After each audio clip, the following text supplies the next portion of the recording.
It's 2 in the morning. You wake up without knowing why, until you feel it. A slow, steady weight pressed against your legs. You try to stretch, but there's barely any space left. Somehow, your dog has taken up exactly 80% of the bed and left you negotiating for the rest. They had options: a perfectly good bed, a quiet corner, a warm spot on the floor. And yet, night after night, they choose this: you. Most people assume it's about warmth, or habit, or maybe your dog is just a little too attached. But here's the problem: none of those explanations actually hold up, because what your dog is doing in this moment is happening at the most vulnerable point of their entire day, when their guard is down, when survival instincts should be screaming at them to hide.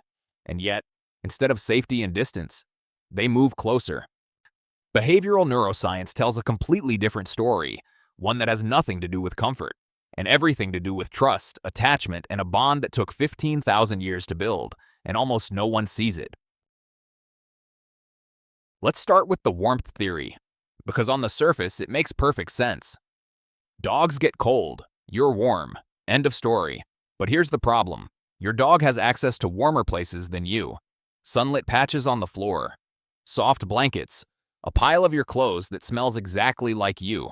If temperature was the only goal, they wouldn't need to climb onto a moving, unpredictable human body in the middle of the night. So why do they keep choosing you? Because sleep is the single most vulnerable state any animal can enter. In the wild, this is when predators strike. This is when awareness drops to zero, and every instinct wired into your dog's brain, instincts shaped long before they ever met humans, is designed to push them toward hidden, protected spaces when they rest. But your dog does the opposite.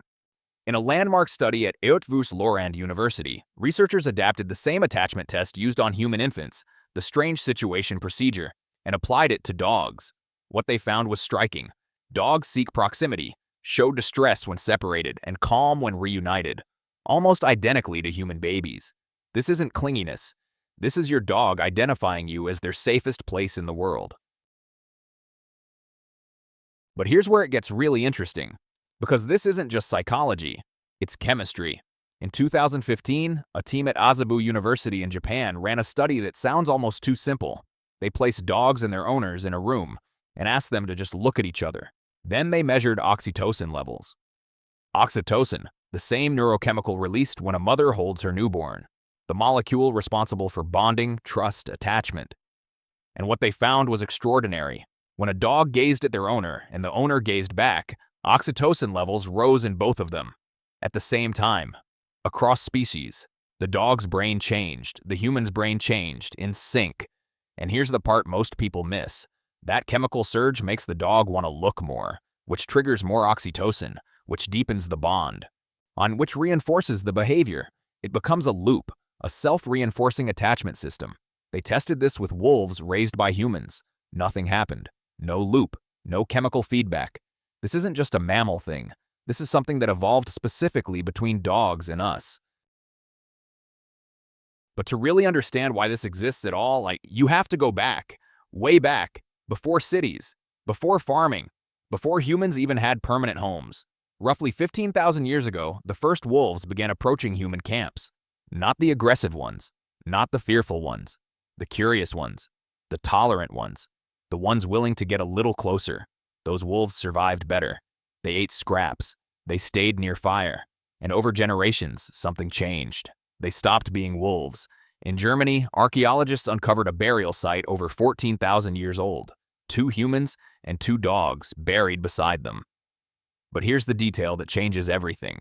One of those dogs had survived a deadly illness for weeks. Something impossible without care. Someone stayed with that animal, fed it, protected it, slept near it. And this wasn't utility. This was connection. And over thousands of years, that connection left marks in their DNA. Modern dogs carry genetic variations linked specifically to human-directed bonding and social closeness, traits wolves simply don't have.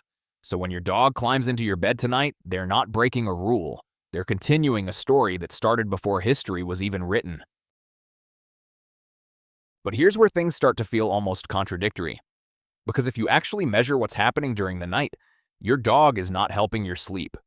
In a clinical study at the Mayo Clinic, researchers tracked the sleep patterns of both humans and their dogs over multiple nights using medical-grade devices. The data was clear. Dogs moved, shifted, stretched, And yes, they disrupted sleep. Objectively, sleep quality was worse. But here's the paradox. Almost every participant reported feeling more comfortable, more secure, even more rested when their dog was nearby. How is that possible? A follow-up study at Canisius College found something even stranger. When compared to human partners, dogs were rated as less disruptive, more predictable, and more emotionally comforting. And when researchers looked deeper, they found the reason. People were waking up when their dogs moved, but they almost never remembered it. The interruptions were real, but the feeling of safety was stronger. So your dog isn't just sharing your bed, they're changing how your brain experiences the night. But it goes even deeper than comfort, because what's happening between you and your dog at night isn't just psychological, it's physiological. In 2024, researchers at the University of Jyväskylä in Finland monitored something called heart rate variability, HRV, in dog owner pairs. It's one of the most accurate indicators of how your nervous system is functioning. High HRV means calm, regulated. Low HRV means stress. And what they found was almost hard to believe. Your dog's nervous system doesn't just exist next to yours. It starts to sync with it. When the owner relaxed, the dog's HRV shifted toward calm. When the owner became stressed, the dog's system followed. Two separate species, mirroring each other in real time. And the synchronization was strongest during rest, during sleep. They tested the same thing with unfamiliar humans. Nothing. No sync. No alignment. This only happens inside a bonded relationship. So when your dog presses against you at night, it's not just closeness. It's two nervous systems, regulating each other in the dark. There's one last thing you need to understand, and it might be the most important part of all. If your dog has been sleeping beside you for months or even years, and one night they suddenly stop, don't ignore it. Dogs are creatures of patterns, deep, consistent patterns. And when a behavior this ingrained disappears overnight, there is always a reason. Sometimes it's environmental, a new person in the house, a new pet, even a subtle shift in your routine. Things that feel small to you can feel massive to them. But sometimes it's physical. Veterinary researchers have found that changes in sleep location are often one of the earliest behavioral signs of pain.